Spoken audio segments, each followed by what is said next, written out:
Aquele Buenos então, né, meus amigos? Depois vocês verem ali eu ajeitar os cabelos da Eva Véia, eu quero deixar para vocês aqui uma coisa que é muito comum entre os historiadores, que é tu ter cada objeto e aquele objeto ter uma história particular. Por exemplo, eu tô aqui com a caveira de vaca, que vocês aí do outro lado de repente podem pensar assim, mas o que aquele louco tá querendo lá se aparecer com a cabeça de vaca? Mas esta cabeça de vaca, ela é bastante importante, né? Na formação das nossas vaquinhas aqui, onde é que nós temos.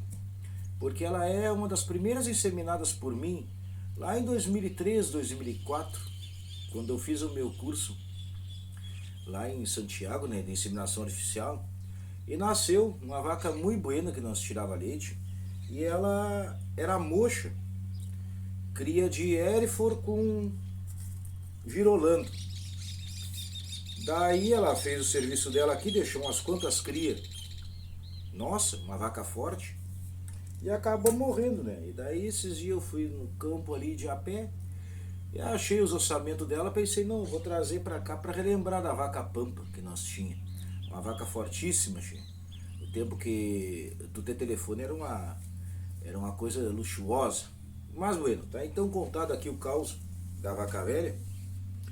E quero agora começar o nosso vídeo de hoje pedindo para tu te inscrever, tu dar o teu like, tu compartilhar, tu comentar. E nós vamos fazer uma tentativa aqui de um vídeo bastante didático sobre 4 séculos em 4 episódios. Claro, intercalados, depois eu faço uma playlist ali para vocês e aí vocês procurem eles e se aproveitam, né, do pouco de conhecimento que a gente tem. Mas, bueno, tudo começa lá por mais ou menos 1620, né, aqui na nossa região, que nem era Rio Grande do Sul. Era parte da colônia portuguesa na América, da colônia espanhola na América, uma disputa entre os dois reinos mais poderosos da época, né. Logo depois aí foi entrar a Inglaterra, a França e tudo, e nós ficamos para trás, né, os nossos ancestrais. Bueno, em 1620 aproximadamente, a nossa região aqui, não a nossa que eu estou, mas a região a oeste do estado, ela não se sabia exatamente onde é que era a fronteira entre o reino português e o reino espanhol. Porque pelo Tratado de Tordesilhas, que vocês estudam na escola, tu não tinha certo onde é que ele cruzava o final dele. Alguns lutavam para ele cruzar lá na foz do Rio da Prata, outros lutavam que ele cruzava em Laguna, Santa Catarina, e outros diziam que ele cruzava em Cananéia, São Paulo. Então não se tinha uma ideia concreta de onde que cruzava esse famoso tratado que a gente estuda muito na escola e que dividiu as terras encontradas e a serem encontradas por portugueses e espanhóis. Daí aqui na nossa região, que hoje é o estado do Rio Grande do Sul, Santa Catarina, Paraná, até a região do Uruguai, ela era conhecida como região espanhola. Mas os portugueses vinham para cá e botavam pressão também para ganhar mais espaço. Bueno, em 1494 isso, em 1620, digamos que a colonização oficial do estado, o Rio Grande do Sul entra na historiografia do Novo Mundo e tudo mais, né? E aí nós temos 1580, 40 anos antes de 1620. Que nessa época, 1620, estava vigorando, lá nas Europa, melhor, a União Ibérica, que é a união entre Portugal e Espanha, que foi de 1580 a 1640, aquela história que vocês sabem que, se não sabem, estão vendo agora, né, Chico? Onde o rei português morreu, não tinha herdeiros diretos e deixou o rei espanhol para governar as duas coroas. Nesse contexto, o Rio Grande do Sul, ele foi palco o quê? Da vinda de bandeirantes e da vinda também de jesuítas, uns pelo oeste e outros pelos leste. Daí que nós temos duas frentes colonizadoras. Os bandeirantes não para colonizar, mas literalmente para aprisionar indígenas. E os jesuítas, que eram muito conhecidos e muito famosos aqui na história do Brasil colônia, da América colonial portuguesa, espanhola, eles eram para trazer novas almas para o credo católico e também para ter novos súdios aos reis, principalmente da Espanha. Bueno, vocês estão vendo a cachorrada bater ali que o vizinho está causando de trator, né? Mas quem não gosta disso, infelizmente, troca aí de canal, porque a gente mora na campanha, então a gente tem esse costume. Às vezes quando uma galinha cantar de um lado, às vezes uma égua relinchar, um trator cruzar, né? E o cara aqui fazendo uns videozitos para os amigos do outro lado. Enfim, o Rio Grande do Sul, em 1620, tem a entrada de padres jesuítas que vinham da região que é o Paraguai hoje e Entre Rios, que é a Argentina, cruzaram o rio Uruguai, que é aquele rio que faz a cruzada lá em cima e faz a divisa hoje entre Santa Catarina e também o país Argentina, dos nossos irmãos. Um baita abraço a vocês da Argentina, né? Assim como um baita abraço aos uruguaios, ao qual eles vieram para cá, para o Rio Grande do Sul, ao oriente do rio Uruguai. Então, por isso que, posteriormente, o Uruguai, país, ficou conhecido como República Oriental do Uruguai, porque ele ficava ao oriente do pôr do sol, conhecido de cima para baixo. Vou botar um mapa aqui para vocês para não se perderem. E daí, esses jesuítas, eles inauguram o primeiro ciclo missioneiro, que é o ciclo das reduções do TAP. Redução é conhecida uma palavra de reduzir, reducere, reduzir as pessoas, no caso os nativos, a formarem uma nova sociedade, que neste caso aqui era uma sociedade teocrática, onde eles eram discípulos do rei da Espanha, os jesuítas e assim também os que se deixavam catequizar, que eram os indígenas. Nesse primeiro ciclo missioneiro nós temos 3 missões grandiosas aqui, que é a missão do Itatim, que pega a parte do Mato Grosso do Sul, a missão do Guaíra, ou Guairá, que pega a parte oeste do Paraná e também Santa Catarina, e a redução do TAP, que pegava a parte norte do nosso estado, noroeste do nosso estado, atual Rio Grande do Sul.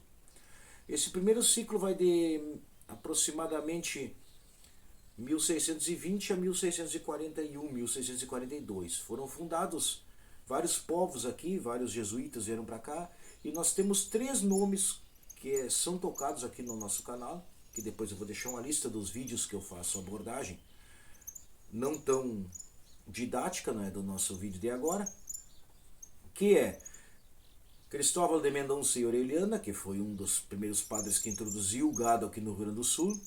Nós temos Roque Gonzalez, que é também aquele padre que foi atacado por indígenas que não queriam ser catequizados, e nós temos também Inhesu, um dos primeiros caciques que lutaram para não serem colonizados pelos europeus. Eu tenho a abordagem de Inhesu, principalmente aqui, e também de Roque Gonzalez na Vacaria do Mar e Vacaria dos Pinhais. Um videozito que eu fiz aqui uns anos atrás para vocês. Mas enfim.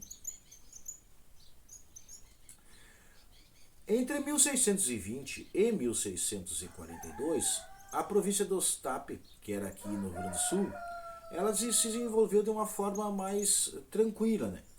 1628, Roque Gonzalez é morto, e daí tem o ataque dos bandeirantes também, que os bandeirantes é outro nome que se insere no nosso contexto, porque com a União Ibérica, que eu já citei aqui, o tráfico de africanos foi cortado no Oceano Atlântico pelos holandeses, que eram inimigos dos espanhóis, e aí consequentemente ficaram inimigos dos portugueses, que ambos lutavam por esse contexto bastante vergonhoso da história da humanidade, que foi o tráfico de mais de 40 milhões de pessoas pelo Atlântico, né?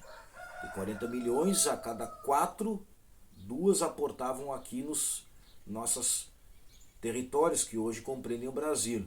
Isto é uma questão de reflexão e de políticas sociais para a gente tratar desses excluídos de voz e de história da nossa sociedade, do nosso Rio Grande, do nosso Brasil, da nossa América. Fica aqui uma reflexão para vocês, né, meus amigos? Bueno, partindo desse contexto, os bandeirantes começaram a trocar os escravizados de africanos para escravizados que eram indígenas. Basta vocês verem que como nós temos canais aqui que abordam isso, o São Paulo, na época São Vicente, São Paulo, era um dos maiores polos escravocratas indígenas de todas as Américas. Ali São Paulo. E os bandeirantes eram os maiores traficantes de escravos indígenas de todas as Américas. E nesse contexto eles atacaram as missões do TAP em 3 ocasiões, 1636, 1637 e 1638. Raposo Tavares atacou. Esses três consecutivas expedições para cá, para nossa região, onde é que eles levaram dezenas de milhares de indígenas. Nesse contexto, os jesuítas pediram para o rei espanhol para se armarem. E aí o rei espanhol deu a carta branca para eles se armarem e o Papa também deu a carta branca para eles se armarem. Então os jesuítas, de um povo submisso, acabou se tornando uma força militar para o contexto da época. Daí nós temos em 1641 a Batalha do Embororé, a maior batalha naval de todo o nosso continente americano, desde a América do Norte até a América do Sul.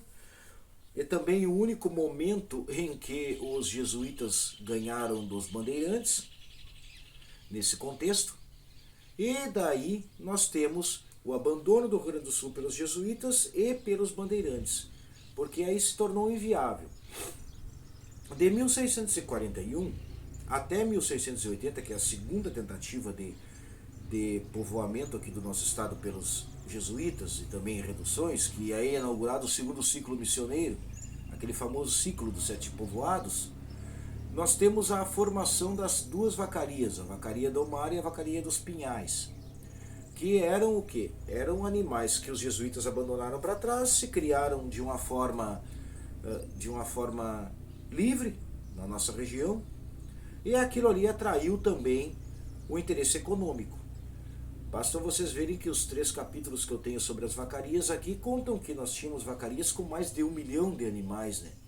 Aos quais eles, nesses 60 anos, 40 anos, eles foram palco da formação del Gaucho, aqui no século XVI, 17 aproximadamente, século XVII, 1600, e posterior isto, a formação do primeiro ciclo econômico do Estado, que foi a caça ao gado e o comércio de algumas peças, como era o couro, os chifres, as crinas desses animais, e também de cavalos e de mulas. Porque a gente não pode esquecer o seguinte, aqui na nossa região, quando foi encontrado ouro lá nas Minas Gerais, eles criaram uma rota de tropeirismo aqui onde que se levava mulas para depois essas mulas carregarem o ouro das Minas Gerais até o Rio de Janeiro, até a Estrada Real e até o mar para esse ouro ser depois mandado para a Europa. Então aquilo, o celeiro de produção de mulas, que é um híbrido entre cavalo e burro, na região lá de cima de São Borja, a gente sobe, Cruz Alta, ali tinha um roteiro de tropeiros que levavam as mulas para lá. Então o Rio Grande foi o primeiro criador de mulas para comércio das Américas. Esses animais que ficaram também no período do primeiro ciclo missioneiro, soltos aqui e se criaram também livremente. Enfim, se vocês analisarem o contexto, eu comentei assim, ó, larga aqui meu mate. Primeiro, Tratado de Tordesilhas, posterior União Ibérica, posterior nós temos os bandeirantes e jesuítas, que uns vinham para cá aprisionar indígenas, outros vinham para cá catequizar indígenas. Posterior a isso nós temos o ciclo missioneiro. Cruzando aqui uns vizinhos, né, tio? O cara levanta a mão ali, cumprimenta, dá uma parada, né? E com o ciclo missioneiro, nós temos o segundo ciclo missioneiro, que já é no século XVIII. Nesse contexto desse tempo, nós temos a fundação da colônia do Sacramento, pelo vice-governador geral da colônia portuguesa, que era o Brasil, Manuel Lobo. E essa colônia do Sacramento, ela ficava na cidade colônia, que é bem pertinho de Buenos Aires, de Montevidéu. E do outro lado, do Mar del Plata, ficava Buenos Aires. Então a gente pensa assim, por que que os portugueses colocaram ali uma fortificação portuguesa bem de frente aos seus inimigos, que são os espanhóis? Por questões principalmente de comércio, porque eles comercializavam, mesmo os impérios lá da Europa não querendo que eles comercializassem, aqui eles comercializavam, porque tu tinha um monopólio espanhol, por exemplo. O que é o monopólio? Os espanhóis poderiam comercializar apenas com a Espanha, não com as outras colônias aqui da América, mas esse monopólio era quebrado pelo contrabando. Isso aí eu li um artigo de um professor que eu tenho bastante admiração, professor, doutor da Universidade Federal de Pelotas, e daí eu pensava anteriormente que a colônia do Sacramento era apenas para, digamos, estender os limites do Brasil para o sul da colônia portuguesa, mas não, ela tinha esse outro principal fundamento, que era o comércio entre espanhóis e portugueses, meio que à margem da história oficial. Daí o que acontece?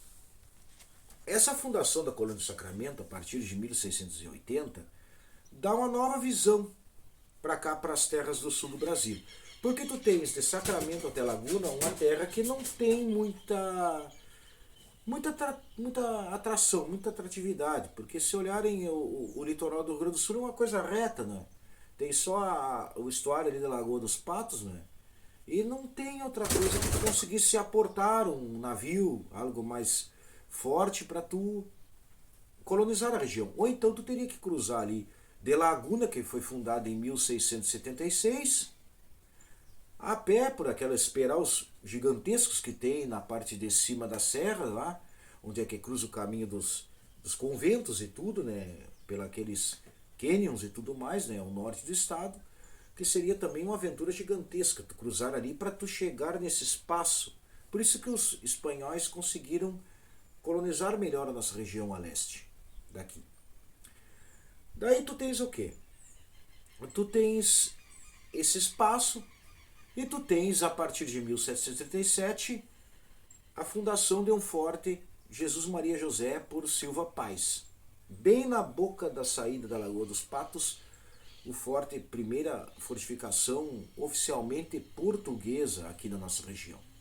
E as fortificações espanholas, que eram as missões jesuíticas, estavam ao nosso oeste, que eram aqueles povos sublimes na formação deles, que até a nossa região aqui, que se olharem depois, como eu mostro vídeos do Rio Camacô, para lá era uma colônia, ou melhor, uma estância que nós tínhamos de criação de gado, e do outro lado nós tínhamos a região dos campos dos índios charruas e minuanos, né, ou guinuanos.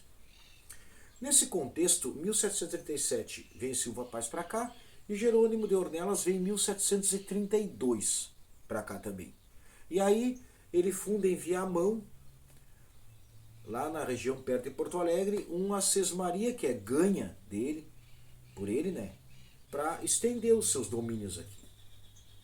Aí a Vacaria do Mar, Vacaria dos Pinhais, ela funciona entre 1640 e 1715. O seu auge, que também tem a formação del Gaucho, do período da Idade do Couro, que é escrito também o livro aqui, é abordado.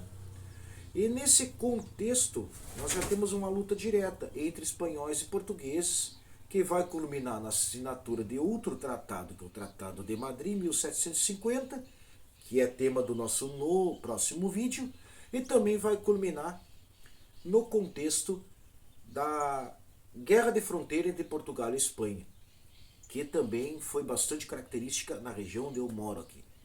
Buenas, meus amigos, muito obrigado para vocês. Vou colocar a linha cronológica bem certinha aqui para baixo, que eu falei de uma ponta, pulei para outra, cruzei de outra, e talvez vocês fiquem meio perdidos, mas vou colocar a linha cronológica aqui bem bonitinha para vocês e ficar bem didático aqui esse nosso vídeo. Baita abraço no coração de cada um, e vamos que vamos, com a força do Pai Velho lá de cima, ou daquilo que vocês acham que é sagrado para cada. Um forte abraço.